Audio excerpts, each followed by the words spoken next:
Всегда поражался одной вещи. Вот Да. представь, да, не надо представлять.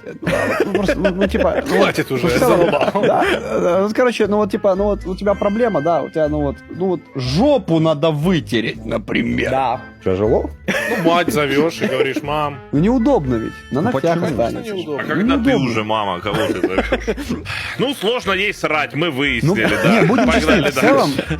тяжело жить с такими ногтями вообще. Да, в это любом правда. случае. Ты ложишь на верхнюю часть ладошки и вытираешься, лицевой частью, как это называется, предплечьем. Проверить качество вытирания жопы очень просто. Это вон Богдан уже тебе... Надо Подожди, как-то сделать так, чтобы жопа лежала на полу, вот видос.